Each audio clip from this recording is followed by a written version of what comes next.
Hello everyone and welcome back to another episode of the Damage Report here under lockdown. To those of you who are watching live, we apologize for the late start. Obviously, a personal medical emergency that needed to be dealt with. Nothing to do with the pandemic or anything like that. I don't want to make people think, but things are looking better, and we're gonna see what happens. But on this belated show, very excited to welcome back to the show once again, Adrienne Lawrence. How's it going? Hi, it's good. How are you doing? I'm good. Very excited to have you here. Many of our audience probably already knows, but you're the author of, I went to the wrong one, Staying in the Game, the Playbook for Beating Workplace Sexual Harassment. And Adrienne, I can't really think of a more appropriate show for you to be on for that particular topic. I agree about that. I'm like, well, hey, we know it goes on every day, but is it blowing up to the extent it is now?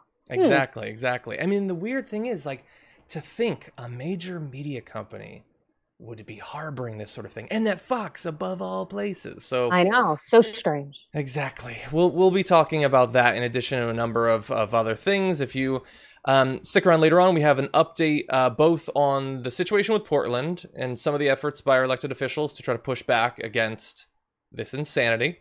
We also have AOC being accosted by a Republican lawmaker. An update to the Judge Esther Salas story. It's a dark, again.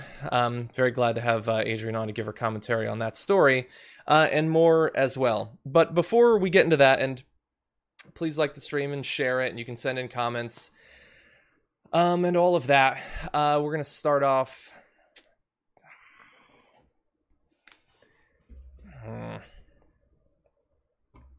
Okay. Apologies in advance. Just bear with us. It's difficult.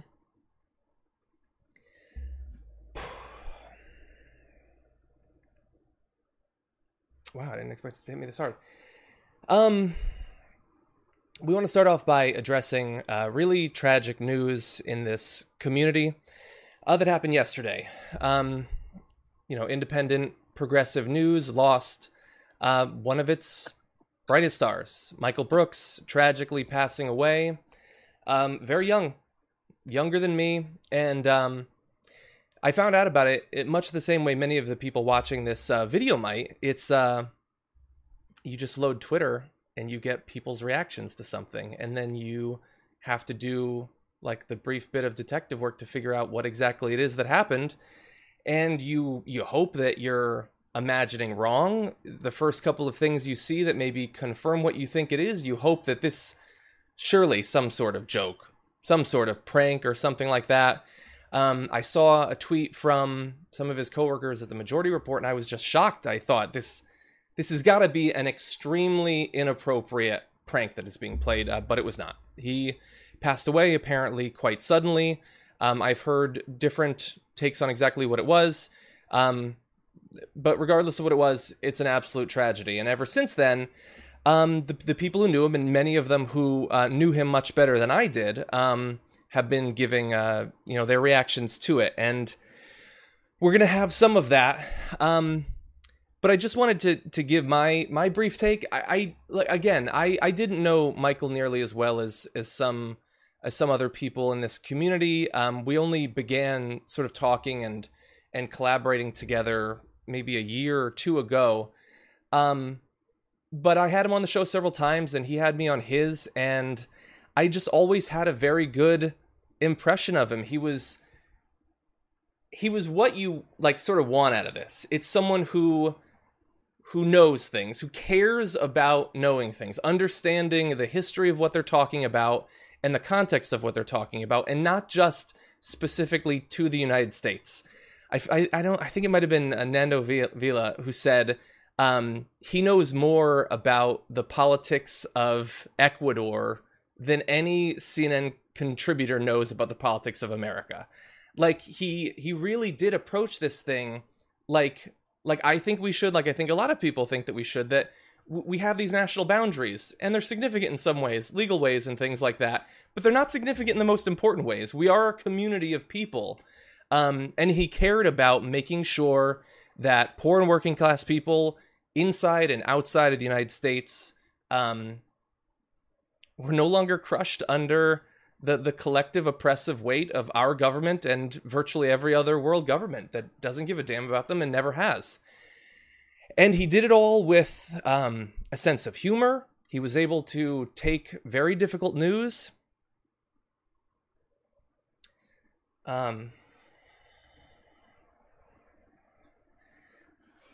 not be crushed by it. And that's difficult, like for everybody. So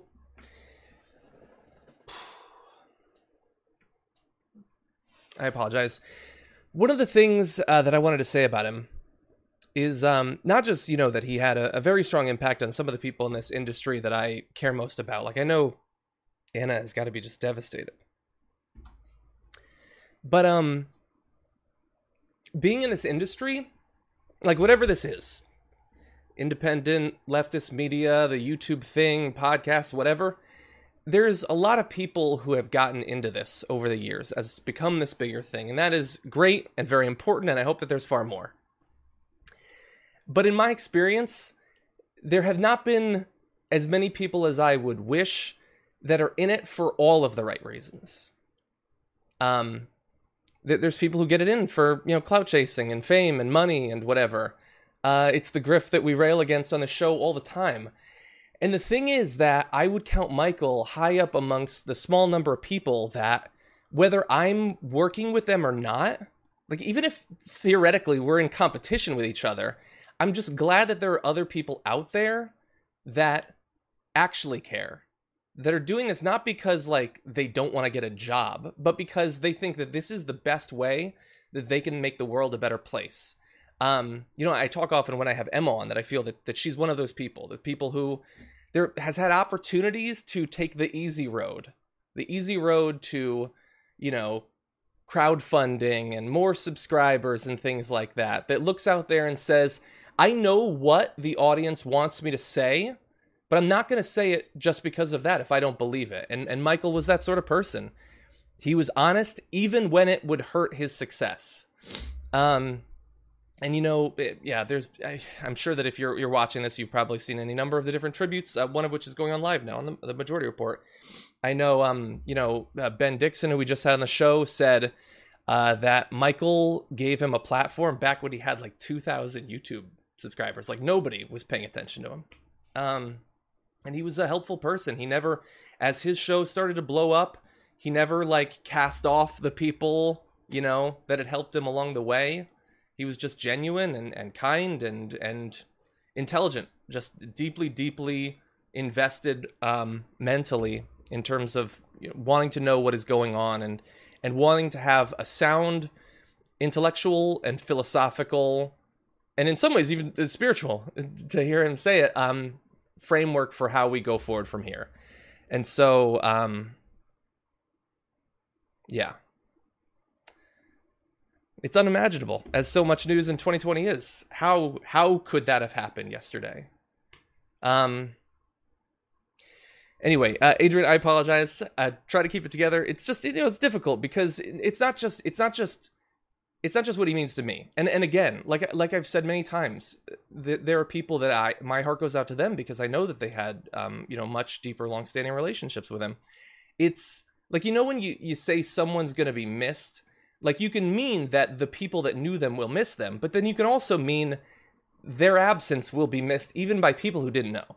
Yes. And I definitely get that vibe from everything I've read about Michael Brooks, and especially yesterday, just seeing Twitter blow up, and you can really see the impact that he had on so many people. And unfortunately, I did not have the good fortune to get to know him, but my God, from reading everyone's comments and their heartfelt just mourning on social media yesterday, I missed out on an opportunity to know someone who just seems so absolutely incredible. Yeah. I want to read just one bit. This is from, I believe this is direct from Sam Cedar, who, worked with Michael longer than basically anyone, had this to say. I've worked with a lot of broadcast hosts and some of the most talented comedians in the country. And what was unique about Michael was not just his intelligence and insight into politics, particularly foreign politics, but his ability to do genuinely brilliant political comedy. I need less than one hand to count how many people I've come across who who had Michael's skill in crafting a funny impression or character that was not only a vehicle for political satire, but satirical in its essence. It was an amazing and genuinely unique talent that made coming into work each day for me fun. And yeah, so, feel terrible for everyone, that worked with him at Majority Report and the, expanded network around that. It's a massive loss that nobody could have seen coming.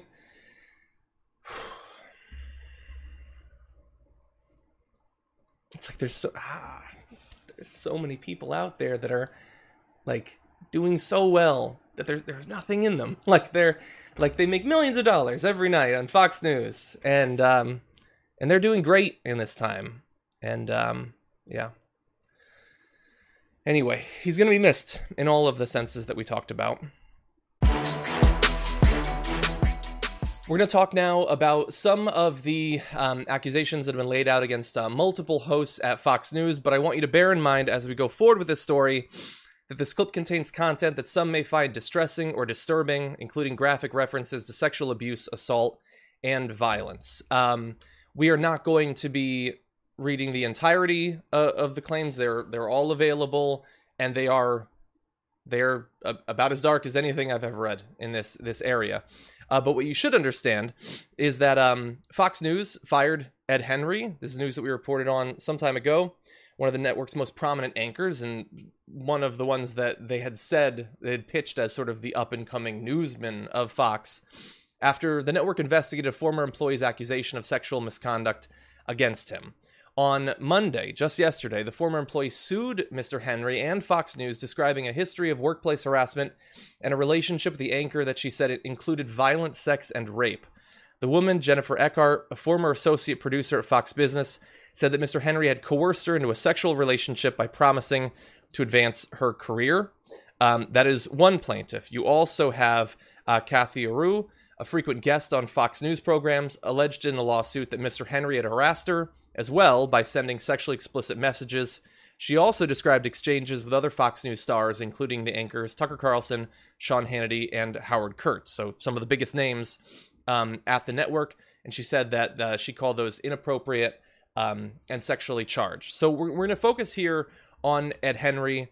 Adrian, I know that you basically have the expertise that few others do in this sort of environment and fighting back against it. As you saw these charges roll out and found out more about what she alleges happened, how did you react? Well, it's extremely unfortunate, and it's very upsetting, but at the same time, it's not shocking at all. It's like Fox News has been sued multiple times for sexual harassment as well as race discrimination. Also, this is also the kind of environment that would cater to sexual harassment, as in it's predominantly white and male, and the way the power structures are set up, women have very few just access to resources. And so they need men as gatekeepers to get through, and these men are exploiting their positions of power. Yeah, and the thing is, like, Fox News has already had sort of rounds of this happening before, of us learning more. I mean, they've made Oscar-nominated movies based off of the experience there. And so, yeah, the idea that they're fighting back, and Ed Henry is fighting back, saying, I'm going to fight this with every fiber of my being. It's totally consensual and all of that. I love how they always say it's consensual. And it's funny, too, because a lot of people, at least I had an exchange this weekend on Twitter where someone had brought up something about a falsified rape allegation. And people always seem to forget that rape allegations are falsified in only 2 to 3% of cases. So, if we're looking at numbers and statistics, you can probably say, hey, she's telling the truth. And so also we have to consider that Fox News fired Ed Henry, like a month ago in June, because they said they had just investigated some sexual harassment allegations against him. So Ed Henry really has a hill to climb in this situation. Yeah. And let's just talk common sense. Yeah. If you're this woman and the biggest stars at that network, the biggest stars in the network that is the biggest network for all of right-wing media, propositions you explicitly, graphically, perhaps violently, what happens to you if you don't go along with that? Like, just in terms of common sense. We can't say for sure, but what would you imagine? oh, you're going to suffer retaliation. They're going to cut you out of their shows, opportunities. All of a sudden, you're no longer needed and they let you go from the company. Like this happens everywhere all the time. And it's complete and totally a consequence of turning down and rejecting sexual harassment or standing up for yourself. Exactly. 100%. It would be so obvious to her and obvious to him too. And that's why they feel that they can do it without any threat of retaliation. Now, thankfully, we have, thanks to the Me Too movement and affiliated movements, we do have some actual consequences. Not for nearly enough of them, and not nearly consequential enough. But now they're starting to be taught, I hope, that just because you use the threat of effectively ending someone's career to get them to do something, that doesn't mean consent the way that you think it does at all. And you know that. That's what you're relying on to do this. And that's the thing. She is alleging that the violent rape was perpetuated by Ed Henry, and she's explained the evidence that she has for that and all of that. I'm not going to go into detail into that. But she's been very clear about that. Mm-hmm. And like, he's the only one that abused her. It is an environment where the male talent there feels like the women that are brought in to be commentators or perhaps even co-hosts and things like that, like we know what they see those people as, and it's they see them as fresh meat. Oh, absolutely. They're fresh meat. They're targeted and they're exploited for the fact that if you reject them in some way or stand up for yourself, you won't not only not work at Fox News, but you probably will never work in this industry in its entirety. Mm-hmm. So you essentially lose your ability to make an income, your economic independence. So I actually have no concerns with these women waiting the time that they did to come forward, because you have to put it all on the line in order to get some semblance of justice.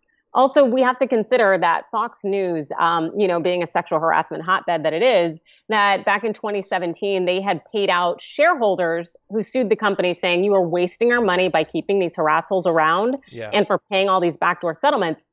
So Fox News had to shell out $90 million to shareholders to fix that. But the thing we need to pay attention to is the fact that Fox News' insurance company pays that money. Fox News doesn't pay a thing.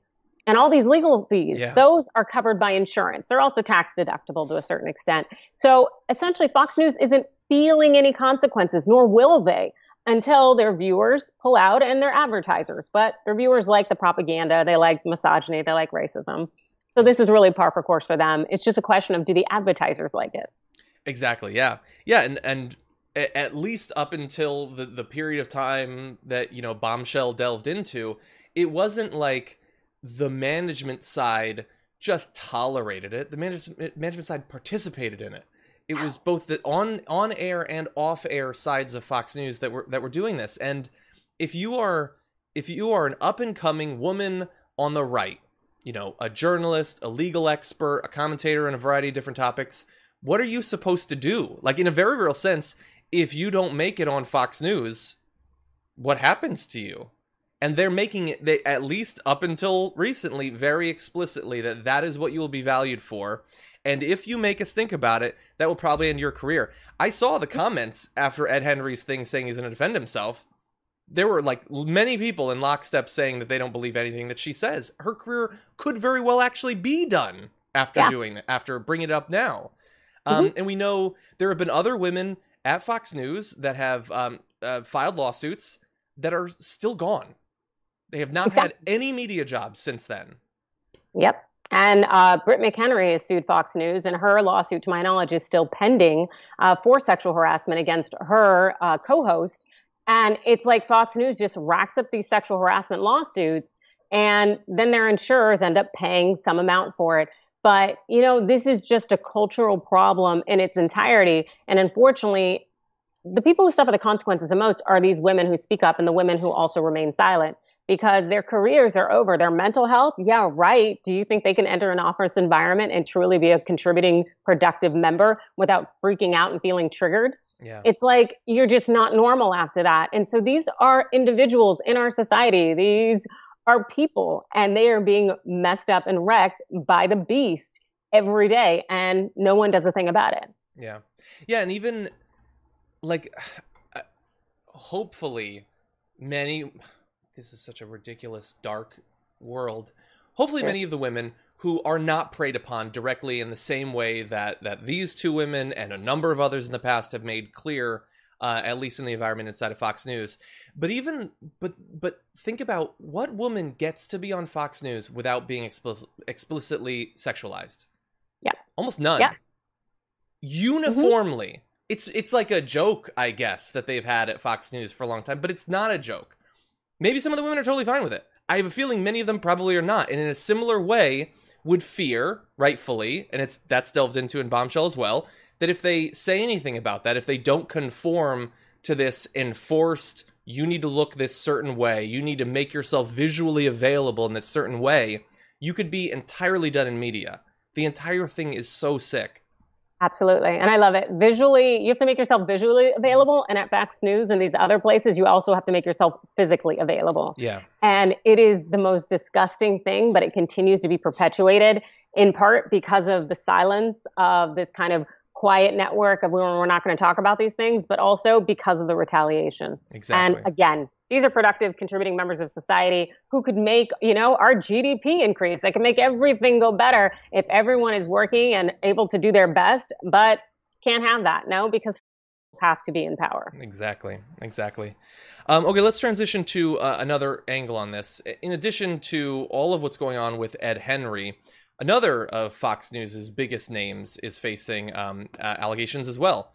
Michael J. Williman, an attorney who represents the women along with veteran sexual misconduct litigator Doug Wigdor, told Salon that Fox News had been informed of the second set of allegations from a row, her allegations against Carlson on July 9, 4 days before the host announced that he would be taking a pre-planned vacation. Now, he is now back from this vacation. He's done trout fishing.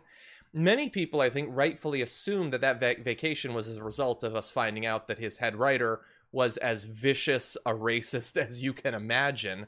But it might be that you had the racism and the allegations of sexual harassment. I don't know. What do you think, Adrian? I definitely think it's probably a culmination of the two. I think it's possibly less the racism and more the sexual harassment, in part because we have rape allegations in this one. And the interesting thing is that the two attorneys, Williman and Wigdor, were my attorneys when I sued ESPN for sexual harassment. Really? And yes, so I know them well. And also Wigdor had been the head attorney in suing Fox News a few years ago when he obtained a settlement for, I think, about 20 women there. And so that's just to say Wigdor and co, they know sexual harassment very well, and they also know Fox News very well. So I think Fox is a little bit scared, but you know what? I think that they're probably not necessarily as scared of the lawsuit as they are of a potential another shareholder lawsuit, because, shareholders could end up mandating, hey, you need to clean out your board, you need to do all sorts of things, because the shareholders were not happy last time. Yeah, exactly. And I wonder, like, having all of this come at the same time, and in particular, this second set of allegations that is against both Tucker Carlson and Sean Hannity. So those the two biggest names. Like, Fox seems like they sort of came back from the Bill O'Reilly and Ailes and all of that stuff. They moved past it. We let them do that somehow.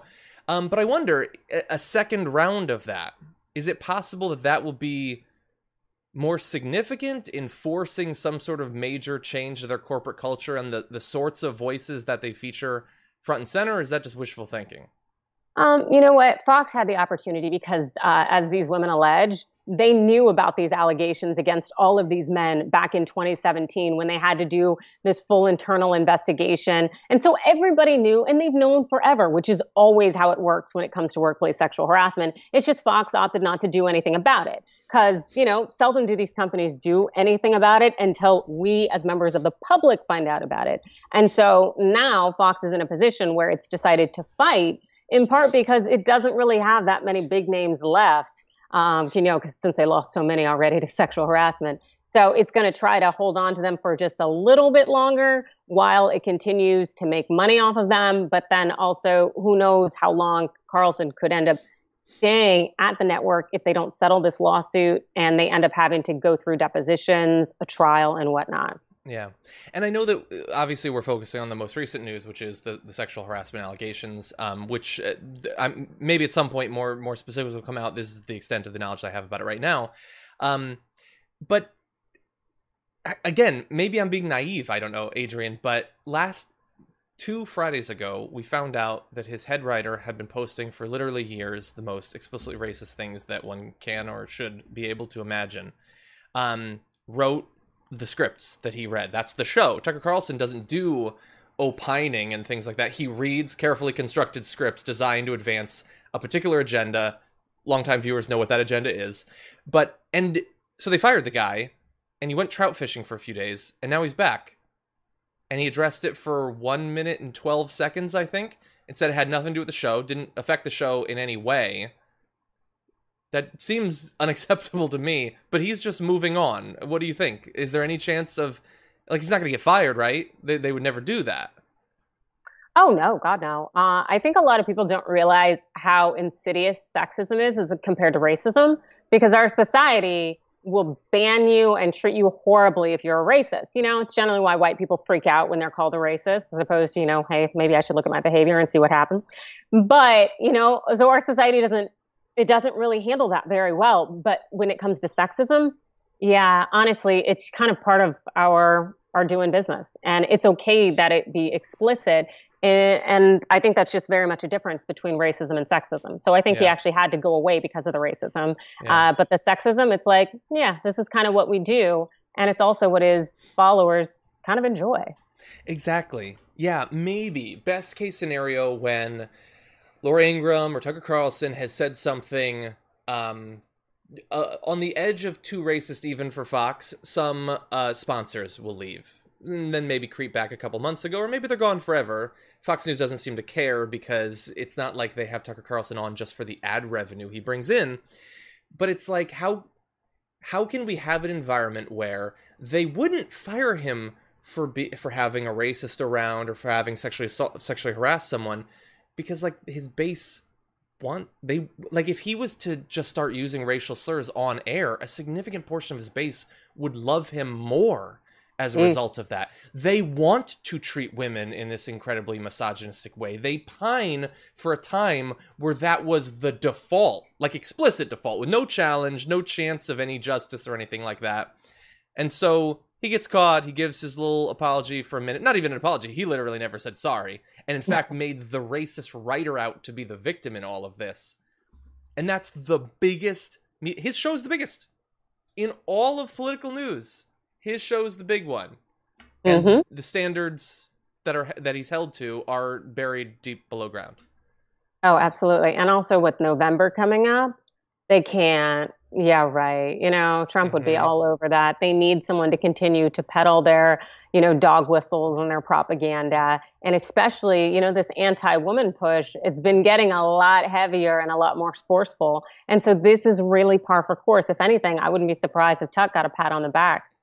Maybe. Yeah. They're gonna carefully do that behind the scenes, I would imagine. But yeah. We have been, I hope, uniformly horrified by some of the footage coming out of Portland of Trump's secret law enforcement military force that's been put together from a number of different agencies, including Border Patrol, and has been sent into Portland to protect monuments, which translates into gas and beat people, and sometimes stuff them into rented vans and drive off and threaten anyone that if you follow them, you'll suffer. And so we've been talking about that, and thankfully our elected officials are starting to push back. AOC has acknowledged how troubling all this is, saying the United States of America should not have secret police. But in addition, she, as well as DC Delegate Eleanor Holmes Norton, will be introducing legislation this week that would require federal law enforcement officials to clearly identify themselves. It would require on-duty federal agents to display not just the name of their agency, but also the individual agent's last name and identification number.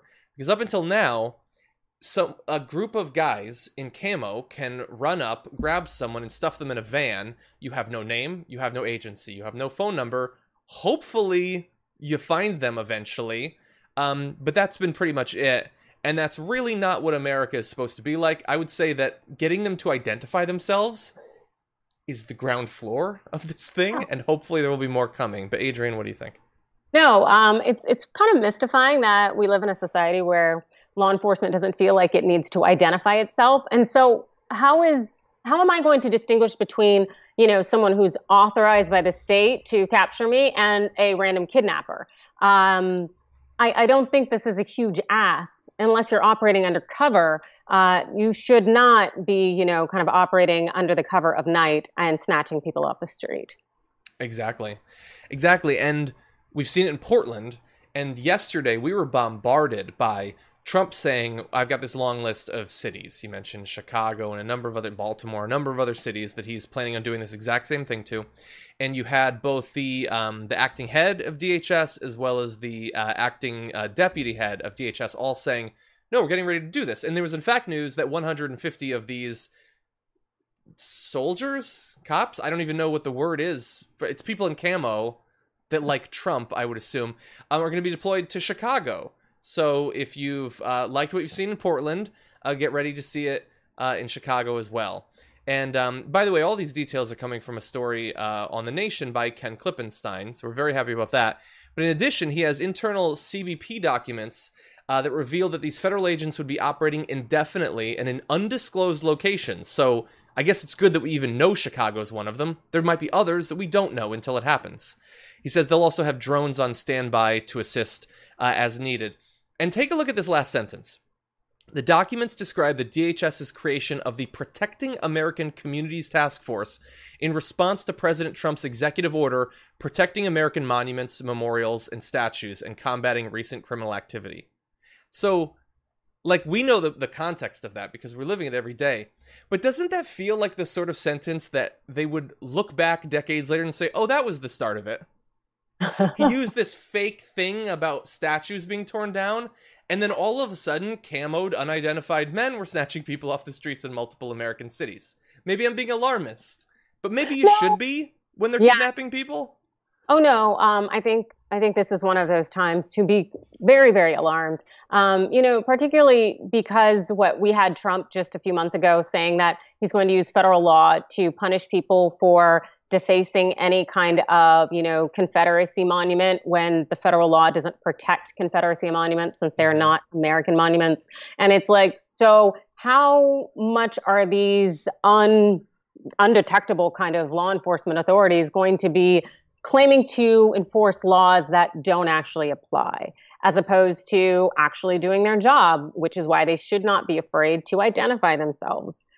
There's just a lot of concern here, and it very much feels like we're entering this crazy, mad fascist state of chaos. If not, we're in it. Yeah, and like, what law were they enforcing? Like, you saw the video of the Navy vet with the guy just takes his baton in two hands and starts. The guy was just standing there. And I mean, yes, okay, we've seen a billion videos like that over the past few months, but like, do any of the camoed people think, this is what I signed up for? I am defending the Constitution right now. As we gas this guy who's not even moving. No. The only thing that makes me feel this is going to be dark. So the possibility is that, no, he's not waiting for re-election. He's getting the new camo shirts active and he's sending them out, and it's everything that we fear it will become. The slightly less dark thing is, and this is what I believe the mayor of Portland had been saying, maybe the governor as well, this is performative authoritarianism as an election strategy. His campaign, since it can't be about the economy and it can't be about public health because he doesn't care about either of those things, is now going to be, I am going to conjure up the fiction, if not the reality, that there is violence in all of these American cities. And so I have protected you from these people by dispatching soldiers to Chicago and Oakland and things like that. Do you think it's likely that it will end up being an election ploy, or does that not make it better even if it is? I don't know necessarily. It's one of those things where it's kind of scary just because when people don't want to identify themselves. And I know, Border Protection and ICE, that they recently got approval so that the employees don't have to identify their names and they can keep that out of public disclosure. And that feels very much something we've seen in the past where people can avoid being chastised because they're involved in these heinous acts. And because essentially a lot of it's social pressure, it's condemnation, it's wearing a scarlet letter that keeps people from engaging in terrible behavior with the authority of the state behind their name. But when you take their names out of the equation, they can act with impunity because they have nothing to fear. Exactly. And so that's really incredibly scary.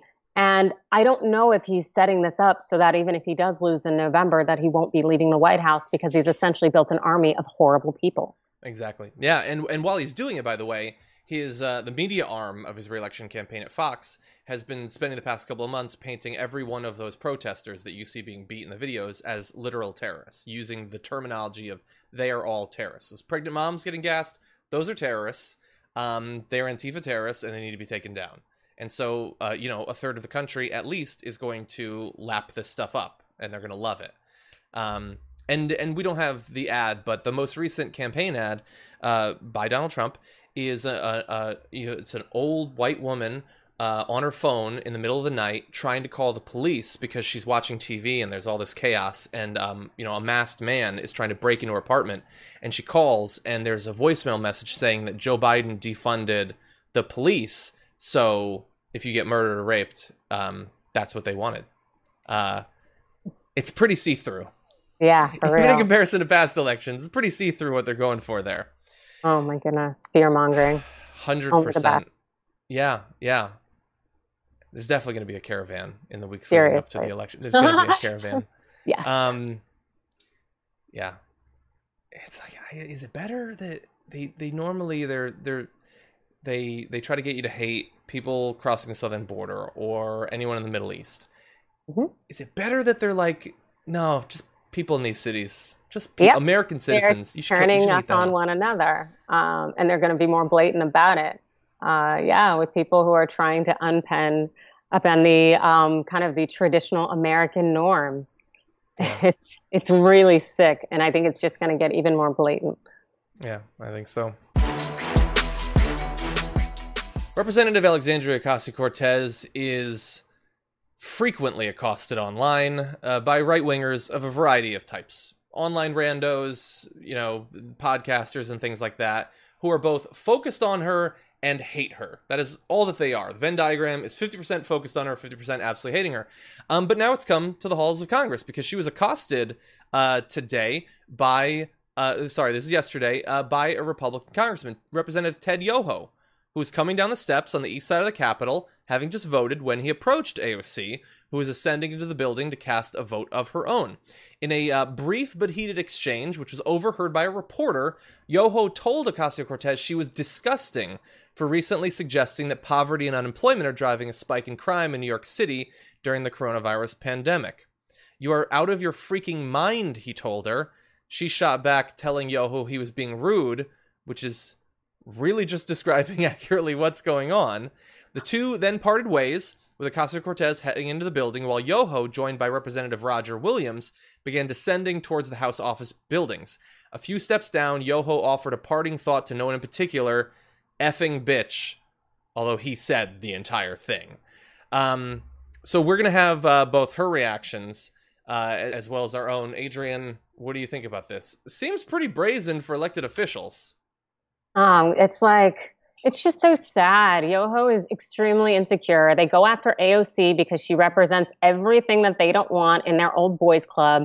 A younger woman who is intelligent, educated, articulate, and has passion for the people. So they attack her in various ways. And Yoho doing this, it just shows how much nonsense and tomfoolery he has attached to him. Mm-hmm. He's 65. She's 30. It's not only grow up, little boy, but also maybe just not be misogynistic and going after a 30-year-old woman because you feel threatened that she has her own ideas. It's gross. Well, in particular, to call her disgusting, mm-hmm. and then when she carries on about her job, to yell after her, in that particular way. Like I understand people are complex, but sometimes you get a little window into who they are. If you didn't already know Ted Yoho and all of his history and everything, like you know who he is based on that interaction.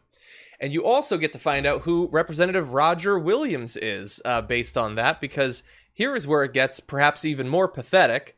Now, she said, that kind of confrontation hasn't ever happened to me, ever. I've never had that kind of abrupt, disgusting kind of disrespect leveled at me. In all these intense news cycles, I've never, ever been treated that way by another member before. I'm frankly quite taken aback. So, understandable. Yoho just says no comment. Probably a good call. He's made enough comments as it is. But Representative Roger Williams, who was in a position to hear the entire back and forth, in fact, walked off with Yoho afterward, said he wasn't paying any mind. Quote, I was actually thinking as I was walking down the stairs, I was thinking about some issues I've got in my district that need to get done. I don't know what their topic was. There's always a topic, isn't there? So he was standing right there, but he doesn't know anything. No, he didn't hear nothing. Of course not. And I love it because that's like the one of the core aspects of misogyny, like sexual harassment, like really crummy cultures and how they treat women, is that other dudes are not going to stand up or condemn you. Even if they know it's wrong, they're just going to act like it didn't happen or just keep moving. And that's exactly what this guy does here. It's just so lowly and absolutely pathetic across the board. Mm-hmm. Just stop being so insecure. It's gross. Again. And pathetic to pretend that you didn't hear it just because you can't bear to call out Yoho for what he said and what a reporter heard. Like, you already know the reporter was right there. It's going to come out. Just don't be so pathetic. But she points it out. AOC tweeted, "Gotta love Republican courage from Representative Roger Williams. When he undeniably sees another man engaged in virulent harassment of a young woman, just pretend you never saw it in the most cartoonish manner possible and keep pushing." He's lying, by the way. He joined in with Yoho.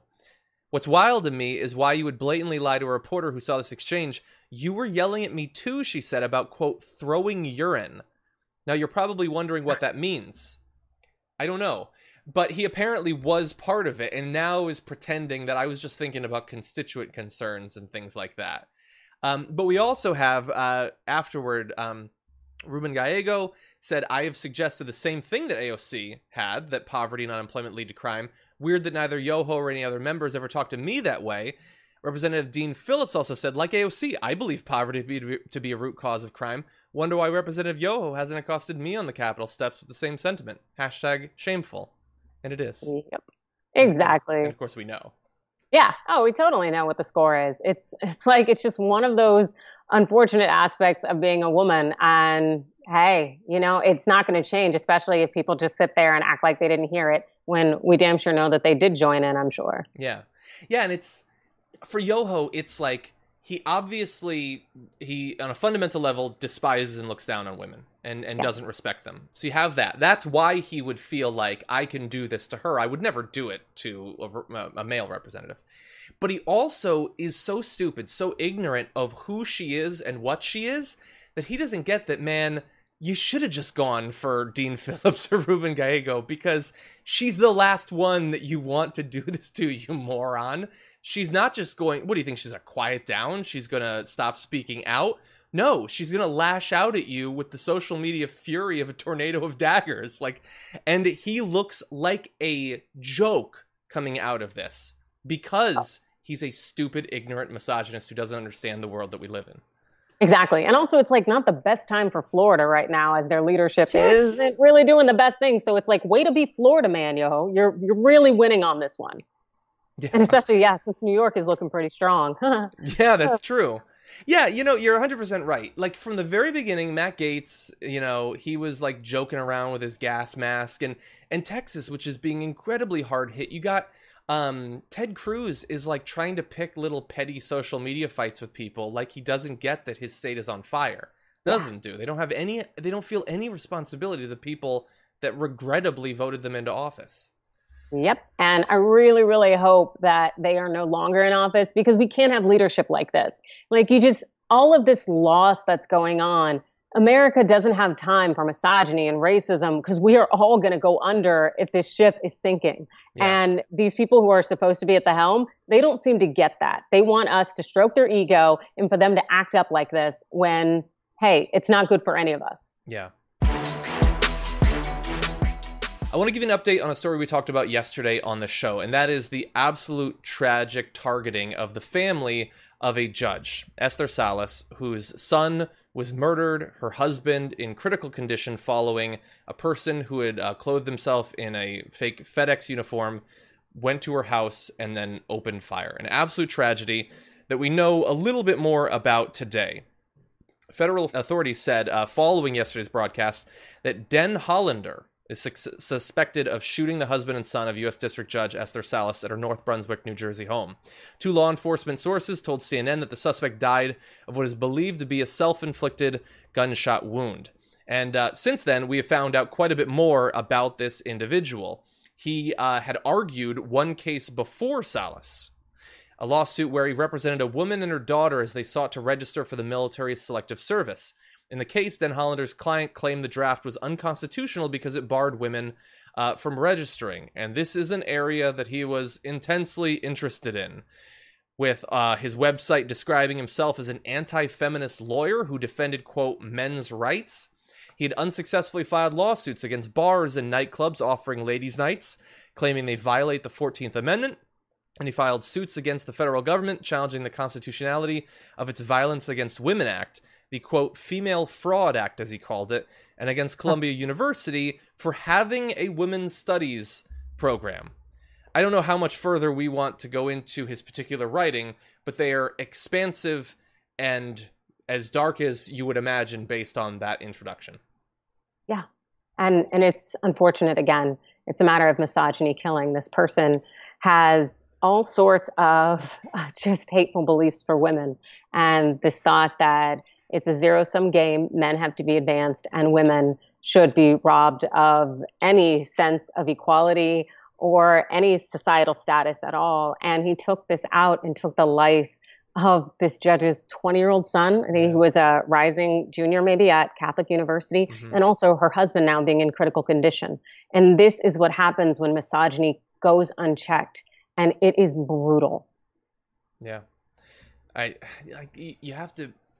I feel so bad knowing that being a judge on this level, you've got to be afraid. But we're supposed to be a country where judges get to live without that fear. That's what we're supposed to have. And unfortunately, we don't. We have individuals like this who find, willing radical communities online where, like Tucker Carlson's writer, it wasn't just him posting some blog that no one ever read. No, he goes online to find other people like this, and they just prod each other into ever more radical, hateful views towards a group. It might be racial groups on the case of the writer, although he was a vicious misogynist as well. And in this particular case, this guy who made it his entire life's work to fight back against women, and in his writing has sort of threatening things, talking about solutions to political commies and feminists. That's about as dark language as you can imagine, considering historical context. He says things begin to change when individual men start taking out those specific persons responsible for destroying their lives before committing suicide. I don't know how long ago he wrote that, but that appears to be what he did. I mean, who knows what's going to happen as we find out more about this story, but these people are out there. And exactly. And they're not just country bumpkins or ignorant people at all. This man was a lawyer, and he worked at Cravath, which is one of the biggest, very, very prominent and prestigious law firms in the world. Yeah. He was a smart man. Like, he was actually, I shouldn't say smart, I should say educated man. He also had very, very hateful beliefs and views. These people are among us. They're brothers, sisters, fathers. They walk among us. Exactly. Yeah. Jeez. Yeah. And, I mean, how many mass shootings did we see over the past few years of people who have identified as being parts of this community and feeling like, so for like, let's say this community, let's say 99% will never do anything violent, but they're all sort of waiting and trying to push each other to be the one that will. And now it's targeting judges. And I know that we might find out more over time. It's described as him being a Trump supporter. I haven't seen anything in his writing that, aside from their agreement on certain communities, about that being any sort of direct impetus for him doing this. But he did have a case pending against her. Just devastating. And I can't imagine, just pray that her husband comes out of this, but no matter what, she's lost her son because some madman who had a national platform. He'd been on many different shows. He was on Stephen Colbert's show years and years ago. And all the while, this is who he was. Yep. And that's the thing is, it's like this stuff goes on in front of our face all the time when we interact with people. We just want to downgrade it and say, oh, it's no big deal. Maybe that person was joking. Oh, they're a little off. When no, these people are allowed to navigate our society and no one speaks up. Just as we saw Yoho go off on AOC and try to tear her down in a misogynistic fashion, and his brethren sit there and join in and then say, I didn't see anything. Yeah. Those same things play out on a daily basis. You just don't know who's going to just stop at words tearing you down, or maybe push you out of a job in some way, and who's going to get a gun and try to kill you and your family members. But the reality is, all of it is because it's going unchecked. Exactly. Yeah. It's for judges, but it's for reporters as well. Like how many female reporters have been accosted doing live hits and things like that? Yes. Yeah. Obviously, we need to fight back. Adrienne, thank you so much for joining us. Obviously, you have a different sort of show today. But I appreciate you bringing your expertise and your perspective. Really do always appreciate that, and look forward to having you back on the show in the very near future. Thanks, John. Thank you. Have a good one.